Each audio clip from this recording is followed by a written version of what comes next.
ಅತಿಯಾದ ಮಾಯಾಮೋಹಕ್ಕೆ ಒಳಗಾಗಿದೀವಲ್ಲ, ಇದಕ್ಕೆಲ್ಲ ಕಾರಣ ಯಾರು ಹಾಗಿದ್ರೆ? ಆ ಮಾಯಾದೇವಿನೇ ಆಗಿರೋದು ಅನ್ನೋದು ಅವರಿಗೆ ಆಗ ಕಲ್ಪನೆಗೆ ಬಂದು ಋಷಿಗಳು ಹೇಳ್ತಾರೆ, ನೀವು ಇನ್ನೂ ಆ ಮಾಯಾ ಮೋಹದಿಂದ, ನಿಮ್ಮ ಬಂಧನದಿಂದ ನೀವು ಮುಕ್ತರಾಗಿಲ್ಲ ಅನ್ನೋದಕ್ಕೆ ಕಾರಣ ಈ ಮಾಯಾದೇವಿಯೇ ಆಗಿದ್ದಾಳೆ. ಅದಕ್ಕೆ ನೀವು ಈ ಮಾಯೆಯಿಂದ ಗೆಲ್ಬೇಕು ಅಂತಂದ್ರೆ ಆ ತಾಯಿ, ಆ ಜಗನ್ಮಾತೆಯನ್ನ ನೀವು ಒಲಿಸ್ಕೊಂಡಾಗ ಮಾತ್ರ ಈ ಮೋಹದಿಂದ, ಈ ಮೋಹ ಪಾಶದಿಂದ ನೀವು ಈ ಬಂಧನದಿಂದ ಮುಕ್ತರಾಗ್ತೀರಿ ಅಂತ ಋಷಿಗಳು ಹೇಳಿದ ತಕ್ಷಣ ಇವರಿಬ್ಬರು ಹೋಗಿ ತಪಸ್ಸಿಗೆ ಕುಳಿತುಕೊಳ್ತಾರೆ. ಎಲ್ಲಿ ಹೋಗಿ ತಪಸ್ಸಿಗೆ ಕುಳಿತುಕೊಳ್ತಾರಪ್ಪ ಅಂತಂದ್ರೆ, ನದಿಯ ದಂಡೆಯ ಮೇಲೆ ಮರಳಿನಲ್ಲಿ ಕುಳಿತುಕೊಂಡು ಇವರಿಬ್ರು ತಪಸ್ಸಿಗೆ ಕುಳಿತುಕೊಳ್ತಾರೆ. ತಪಸ್ಸಿಗೆ ಕುಳಿತಿದ್ದಾರೆ ಇಬ್ರು. ಯಾವ ರೀತಿಯಾದ ತಪಸ್ಸಿಗೆ ಕುಳಿತಿದಾರಪ್ಪ ಅಂತಂದ್ರೆ, ಇಬ್ಬರು ಉಪವಾಸದಿಂದ ಆಕೆಯನ್ನ ಪೂಜಿಸ್ತಾ ಇದ್ದಾರೆ. ಇದರಲ್ಲಿ ಸಮಾಧಿ ಅನ್ನುವಂತಹ ವೈಶ್ಯ ದೇವಿ ಸೂಕ್ತದಿಂದ ಆಕೆಯನ್ನ ಅಪ್ಸಾರಂತೆ. ಅವರಿಬ್ಬರು ಪೂಜೆಗೆ ಮಾಡುವುದಕ್ಕಿಂತ, ಆ ತಪಸ್ಸಿಗೆ ಕುಳಿತುಕೊಳ್ಳುವುದಕ್ಕಿಂತ ಮುಂಚೆ ಅವರಿಬ್ಬರು ಆ ನದಿಯ ದಂಡೆಯಲ್ಲಿ ಇದ್ದಂತಹ ಮಣ್ಣಿನಿಂದ ಒಂದು ದೇವಿಯ ಮೂರ್ತಿಯನ್ನ, ಅಂದ್ರೆ ಈ ಜಗನ್ನಾಥ ಆ ದುರ್ಗಾದೇವಿಯ ಮೂರ್ತಿಯನ್ನ ಒಂದು ತಮ್ಮ ಕೈಯಾರೆ ಅವರು ನಿರ್ಮಿಸ್ತಾರೆ. ಅವರು ನಿರ್ಮಿಸಿದಂತಹ ಆ ಮೂರ್ತಿ ಎಷ್ಟೊಂದವಾದ ಅಂತಂದ್ರೆ, ಆ ದೇವಿಯ ಮೂರ್ತಿ ಮಾಡಿದಂತಹ ಸ್ಥಳವನ್ನ ನಾವು ಈಗಲೂ ಸಹ ನಾವು ನೋಡಬಹುದಂತೆ. ಆ ಸ್ಥಳ ಎಲ್ಲಿದೆ ಏನಪ್ಪ ಅಂತಂದ್ರೆ, ಮಂಗಳೂರು ಜಿಲ್ಲೆ ಬಂಟ್ವಾಳ ತಾಲೂಕಿನ ಪೊಳಲಿ ಎಂಬಂತಹ ಕ್ಷೇತ್ರದಲ್ಲಿ ಆ ರಾಜರಾಜೇಶ್ವರಿಯ ಒಂದು ದೇವಸ್ಥಾನ ಇದೆ. ಆ ರಾಜರಾಜೇಶ್ವರಿಯ ದೇವಸ್ಥಾನದಲ್ಲಿ ಅವರು ಆಗ ಈ ನಡೆದಂತಹ ಕಥೆ 2ನೇ ಶತಮಾನದಲ್ಲಿ, 2ನೇ ವೈವಸ್ವತ ಮನ್ವಂತರದಲ್ಲಿ ನಡೆದಂತಹ ಆ ಸಂದರ್ಭದಲ್ಲಿ ಅವರು ತಯಾರಿಸಿದಂತಹ ಆ ದೇವಿಯ ಮೂರ್ತಿ ಇನ್ನೂವರೆಗೂ ಅಲ್ಲಿ ಇದೆ. ಅದು ಯಾವ ರೀತಿ, ಹಾಗಂದ್ರೆ ಈ ರೀತಿಯಾದ ಆ ಮೂರ್ತಿ ಇಷ್ಟು ದಿನಗಳ ಕಾಲ ಸಂಸ್ಕರಿಸಿಕೊಂಡು ಬಂದಿರೋದಕ್ಕೆ ಕಾರಣ ಏನಪ್ಪಾ ಅಂತಂದ್ರೆ, ಕೆಲವೊಂದು ಕಾಷ್ಟದ ರಸವನ್ನ ಅದಕ್ಕೆ ಹಾಕಿ ಇನ್ನೂವರೆಗೂ ಆ ದೇವಿಯ ಮೂರ್ತಿಯನ್ನ ಅಲ್ಲಿ ಇಟ್ಕೊಂಡು ಇನ್ನೂವರೆಗೂ ಪೂಜೆಯನ್ನ ಸಲ್ಲಿಸ್ತಾ ಇದಾರಂತೆ. ಯಾರು ಕಟೀಲು ದುರ್ಗಾ ಪರಮೇಶ್ವರಿಗೆ ಹೋಗಿ ಆ ದುರ್ಗಾ ಪರಮೇಶ್ವರಿಯ ಒಂದು ಆಕೆಯ ದರ್ಶನವನ್ನ ಪಡಿತಾರೋ, ಅದಕ್ಕಿಂತ ಮುಂಚೆ ಮೊದಲು ಬಂದು ನಂತರ ಆ ಕಟೀಲು ದುರ್ಗಾ ಪರಮೇಶ್ವರಿಯ ದರ್ಶನವನ್ನ ಪಡೆದ್ರೆ ದುರ್ಗಾ ಪರಮೇಶ್ವರಿ ದರ್ಶನ ಮಾಡಿದಂತಹ ಫಲ ಸಿಗುತ್ತೆ ಅಂತ ಐತಿಹ್ಯದಲ್ಲಿ ಉಲ್ಲೇಖಿತವಾಗಿದೆ. ಅವರಿಬ್ಬರು ಆ ಮೂರ್ತಿಯನ್ನ ಮಾಡಿಕೊಂಡು ಪೂಜೆ ಮಾಡ್ತಾ ಇದ್ದಾರೆ.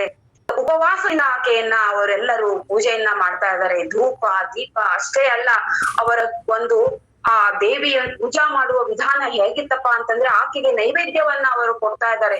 ಯಾವ ರೀತಿಯ ನೈವೇದ್ಯ ಅಂತಂದ್ರೆ, ತಮ್ಮ ದೇಹದಲ್ಲಿ ಇರುವಂತಹ ರಕ್ತದ ತೊಟ್ಟಿನಿಂದ ಅವರು ನೈವೇದ್ಯವನ್ನ ಮಾಡ್ತಾ ಇದ್ದಾರೆ. ಅಂದ್ರೆ ತಾವು ಏನು ಆಕೆ ನೈವೇದ್ಯದ ಆಹಾರವನ್ನ ಮಾಡಿಟ್ಟಿದಾರಲ್ಲ, ಅದಕ್ಕೆ ತಮ್ಮ ದೇಹದಿಂದ ತೆಗೆದಂತಹ ಒಂದು ರಕ್ತದ ಹನಿಯನ್ನ ಸಿಂಪಡಿಸಿ ಅದನ್ನ ಆಕೆಗೆ ನೈವೇದ್ಯವನ್ನ ಅರ್ಪಿಸ್ತಾ ಇದ್ದಾರೆ. ಯಾಕಪ್ಪ ಅಂತಂದ್ರೆ, ಇದನ್ನ ತಿಳ್ಕೋಬೇಕು ನಾವು. ಯಾಕೆ ಇದು ರಕ್ತದಿಂದ ಆಕೆಗೆ ಯಾಕೆ ಈ ರೀತಿಯಾಗಿ ಮಾಡ್ತಾ ಇದ್ದಾರೆ, ಯಾಕೆ ದೇವಿಗೆ ಈ ರೀತಿ ಮಾಡ್ತಾ ಇದ್ದಾರಪ್ಪ ಅಂತಂದ್ರೆ, ಅವರು ಸಂಪೂರ್ಣವಾಗಿ ನನ್ನ ದೇಹದಲ್ಲಿ ತಾಯಿ, ನನ್ನ ದೇಹದ ತುಂಬಾ ನೀನೇ ಇದೆಯಮ್ಮ, ನನ್ನ ದೇಹದಲ್ಲಿ ಇರುವಂತಹ ಎಲ್ಲಾ ಮಾಯಾ ಮೋಹ ಎಲ್ಲವನ್ನೂ ನೀನು ಮುಸುಕಾಕಿ ತಾಯಿ ನಮಗೆ ಮುಕ್ತಿಯನ್ನ ಕರುಣಿಸು, ನಮಗೆ ಬೇಕಾಗಿರುವಂತಹ ಸಂಕಲ್ಪದಿಂದ ನಾವು ತಪಸ್ಸಿಗೆ ಕೂತಿದೀವಲ್ಲ, ನಮ್ಮ ಸಂಕಲ್ಪವನ್ನ ನೀನು ಪರಿಪೂರ್ಣ ಮಾಡು ಅನ್ನುವಂತಹ ಭಾವನೆಗೊಳಗಾಗಿ ಅವರು ತಮ್ಮ ರಕ್ತದ ಸಿಂಚನದಿಂದ ಮಾಡಿದ ಮಹಾ ನೈವೇದ್ಯವನ್ನ ಆ ತಾಯಿಗೆ ಸಮರ್ಪಿಸ್ತಾ ಇದ್ದಾರೆ.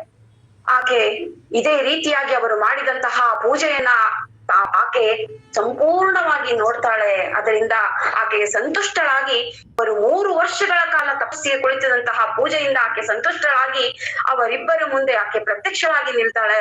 ಪ್ರತ್ಯಕ್ಷವಾಗಿ ನಿಂತು ಕೇಳ್ತಾಳೆ, ಸುರಥ ರಾಜ ಹಾಗೂ ಸಮಾಧಿ, ನಿಮ್ಮಿಬ್ಬರ ತಪಸ್ಸಿಗೆ ನಾನು ಮೆಚ್ಚಿದ್ದೇನೆ, ನಿಮಗೆ ಏನು ಬೇಕು ಕೇಳ್ರಿ ಅಂತ ಕೇಳ್ತಾಳೆ.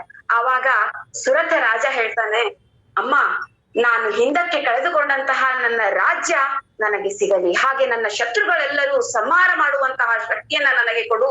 ಅಷ್ಟೇ ಅಲ್ಲ, ನಾನು ಹಿಂದಕ್ಕೆ ಕಳೆದುಕೊಂಡಂತಹ ರಾಜ್ಯವನ್ನ ನನಗೆ ಏನು ಕರುಣಿಸ್ತೀಯೋ ಅದು ಅನುಗಾಲ ಶಾಶ್ವತವಾಗಿ ನನ್ನ ಬಳಿಯಲ್ಲಿ ಇರುವ ರೀತಿಯಲ್ಲಿ ನೀನು ನನಗೆ ಆಶೀರ್ವಾದ ಮಾಡಮ್ಮ ಅಂತ ಕೇಳ್ಕೊತಾನೆ ಸುರಥ ರಾಜ. ನೋಡ್ರಿ, ಈ ಹೆಸರಿನಲ್ಲೇ ಇದೆ ಸುರಥ. ರಥ ಯಾರ ಬಳಿಯಲ್ಲಿ ಇರುತ್ತೆ? ಒಬ್ಬ ರಾಜನ ಬಳಿಯಲ್ಲಿ. ಹಾಗಾಗಿ ಆ ರಾಜ ತನಗೆ ಏನು ಬೇಕೋ ಆ ತನ್ನ ರಾಜರಿಗೆ ಬೇಕಾದಂತಹದ್ದನ್ನೇ ಆತ ಪ್ರಾಪಂಚಿಕ ಸುಖವನ್ನೇ ಆ ತಾಯಿಯ ಬಳಿಯಲ್ಲಿ ಕೇಳ್ದ. ಈಗ ಸಮಾಧಿಯ ಬಳಿಯಲ್ಲಿ ಬರ್ತಾಳೆ ಆ ತಾಯಿ, ಆ ವೈಶ್ಯ ಸಮಾಧಿ, ಅಪ್ಪ ಸಮಾಧಿ, ನಿನಗೇನು ಬೇಕು ನೀನು ಕೇಳು ಅಂತ. ಆವಾಗ ಆ ಸಮಾಧಿ ಹೇಳ್ತಾನೆ, ಅಮ್ಮ, ನನಗೆ ಈ ಪ್ರಾಪಂಚಿಕ ಸುಖ ಅಮ್ಮ ಬೇಡಮ್ಮ, ನನಗೆ ಇದು ಯಾವುದು ಬೇಡ, ನನಗೆ ಬೇಕಾಗಿದ್ದು ಏನು? ಜ್ಞಾನ. ಅಮ್ಮ, ನನಗೆ ಮುಕ್ತಿಯನ್ನ ಕೊಡಮ್ಮ, ಜ್ಞಾನದಿಂದಾಗಿ ನನಗೆ ಮುಕ್ತಿಯನ್ನ ಕೊಡು ಅಂತ ಆ ತಾಯಿಯನ್ನ ಕೇಳ್ತಾನ. ಆವಾಗ ಆ ತಾಯಿ ಸುರಥನಿಗೂ ಹಾಗೂ ಈ ವೈಶ್ಯ ಸಮಾಧಿಗೂ ಅನುಗ್ರಹಿಸ್ತಾಳೆ. ಏನಪ್ಪಾ ಅಂದ್ರೆ, ಆಗಲಿ ಸುರಥ ರಾಜ, ನೀನು ಕೇಳಿದಂತೆ ನಿನಗೆ ರಾಜ್ಯವನ್ನ ಕರುಣಿಸ್ತೇನೆ, ಅಷ್ಟೇ ಅಲ್ಲ ನಿನ್ನ ಶತ್ರುಗಳನ್ನೆಲ್ಲ ಸಂಹಾರ ಮಾಡ್ತೇನೆ, ನೀನು ಗೆದ್ದಂತಹ ರಾಜ್ಯ ನಿನ್ನ ಬಳಿ ಶಾಶ್ವತವಾಗಿ ಅನುಗಾಲ ನಿನ್ನ ಬಳಿಯಲ್ಲಿ ಇರುತ್ತೆ. ಅಷ್ಟೇ ಅಲ್ಲ, ನೀನು ಏನಾಗ್ತೀಯಾ, ನಿನಗೆ ಮುಂದೆ ನೀನು ಅವಸಾನವಾದ ನಂತರ ನಿನ್ನ ಮುಂದಿನ ಜನ್ಮದಲ್ಲಿ ನೀನು ಹುಟ್ಟಿದ ಮೇಲೆ ನೀನು ಒಬ್ಬ ವೈವಸ್ವತ ಮನು, ನೀನು ಒಬ್ಬ ಮನುವಾಗಿ ನೀನು ಸಾವರ್ಣಿಕನಾಗಿ ನೀನು ಹುಟ್ಟುತ್ತೀಯಾ ಅಂತ ಆತನಿಗೆ ಆಶೀರ್ವಾದವನ್ನ ಮಾಡ್ತಾಳೆ.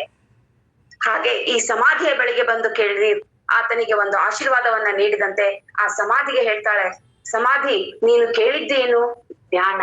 ಆ ಜ್ಞಾನದಿಂದ ನಿನಗೆ ಮುಕ್ತಿಯನ್ನ ಕೊಟ್ಟು ನಿನಗೆ ಮುಕ್ತಿ, ಶಾಶ್ವತವಾದಂತಹ ಮುಕ್ತಿಯನ್ನ ನಿನಗೆ ಕರುಣಿಸ್ತೀನಿ ಅಂತ ಹೇಳಿ ಆ ವೈಶ್ಯನಿಗೂ ಸಹ ಕರುಣಿಸಿ ಆ ತಾಯಿ ಅಲ್ಲಿಗೆ ಅಂತರ್ಧಾನಳಾಗಿ ಹೋಗ್ತಾಳೆ.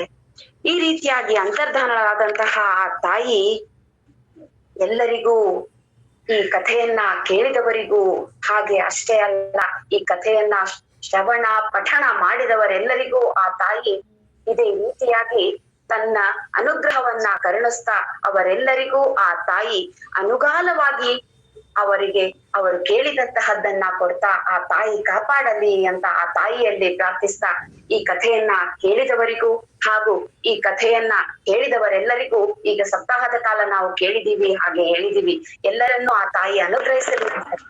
13ನೇ ಅಧ್ಯಾಯ ತುಂಬಾ ಚೆನ್ನಾಗಿ ಹೇಳಿದ್ರಿ ಸಹನಕ್ಕ.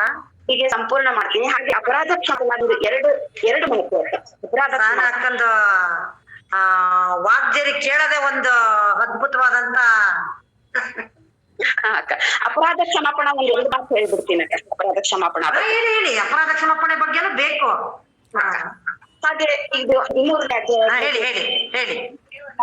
ನಾವು ಎಲ್ಲರೂ ಕೇಳಿದ್ವಿ, ಎಲ್ಲರೂ ಸಂತುಷ್ಟರಾಗಿದ್ದೀವಿ. ಹಾಗೆ ಈಗ ನಡೆಯುವ ಮನುಷ್ಯ ಬೀಳುವುದು ಸಹ, ಎಡವುವುದು ಸಹ, ಹಾಗೆ ಓಡುವವನು ಬೀಳುವುದು ಸಹಜ ಅನ್ನೋ ರೀತಿಯಲ್ಲಿ ನಾವೆಲ್ಲ ಮಕ್ಕಳು, ಆ ತಾಯಿಯ ಮಕ್ಕಳು. ಮಕ್ಕಳ ತೊದಲು ನುಡಿ ತಾಯಿಗೆ ಮಾತ್ರ ತಿಳಿಯುತ್ತಂತೆ. ಈಗ ಮಕ್ಕಳು ಮಾತಾಡ್ತಾರೆ, ಅವ್ರು ಏನ್ ಮಾತಾಡ್ತಾರೆ ಅನ್ನೋದು ಬೇರೆದವರಿಗೆ ತಿಳಿಯೋದಿಲ್ಲ, ಆದ್ರೆ ಆ ತಾಯಿಗೆ ಗೊತ್ತಾಗುತ್ತೆ, ಓ ಮಗು ಹಾಲನ್ನೇ ಕೇಳ್ತಾ ಇದೆ, ಮಗುಗೆ ಹಠ ಮಾಡ್ತಾ ಇದೆ ಅಂದ್ರೆ ಓ ಮಗು ನಾವ್ ಇದನ್ನೇ ಕೊಡ್ಬೇಕು ಅಂತ ಆ ತಾಯಿಗೆ ಮಾತ್ರ ಗೊತ್ತಾಗತ್ತಂತೆ. ಅದೇ ರೀತಿಯಲ್ಲಿ ನಾವು ನಮ್ಮ ತೊದಲು ನುಡಿಯಲ್ಲಿ ನಾವು ಏನೇ ನಾವು ಈಗ ಸ್ತುತಿಯನ್ನ ಮಾಡಿದ್ರು ಸಹ ಆ ತಾಯಿಗೆ ಗೊತ್ತಾಗಿ ನಾವು ಇದರಲ್ಲಿ ಹೇಳಬಹುದಾದಂತಹ ತಪ್ಪುಗಳು ಏನೇನು, ತಪ್ಪುಗಳನ್ನು ಮಾಡಿದಾಗನೂ ಸಹ ಆ ತಾಯಿ ನಮಗೆಲ್ಲರನ್ನು ಕ್ಷಮಿಸ್ತಾಳೆ ಅನ್ನೋದಕ್ಕೆ ಇದಕ್ಕೆ ಅಪರಾಧ ಕ್ಷಮಾಪಣ ಅನ್ನುವಂತಹ ಒಂದು ಹೆಸರು ಬಂದಿದೆ. ಹಾಗಿದ್ರೆ ಮನುಷ್ಯ 100 ತಪ್ಪುಗಳನ್ನು ಮಾಡಿದರೂ ಸಹ ಆ ತಾಯಿಯನ್ನ, ಆ ಮಾಡಿದ ಮನುಷ್ಯ, ತಪ್ಪುಗಳನ್ನು ಮಾಡಿದ ಮನುಷ್ಯ ಹೇ ಜಗದಂಬೆ ಅಂತ ಒಂದು ಸಾರಿ ಹೇಳ್ಬಿಟ್ರೆ ಆ ತಾಯಿ ಆತನಿಗೆ ಕ್ಷಮೆಯನ್ನ ಕೊಡ್ತಾಳೆ ಅಂತ ಆ ತಾಯಿನೇ ಸ್ವತಃ ಹೇಳ್ತಾಳೆ ನೋಡ್ರಿ.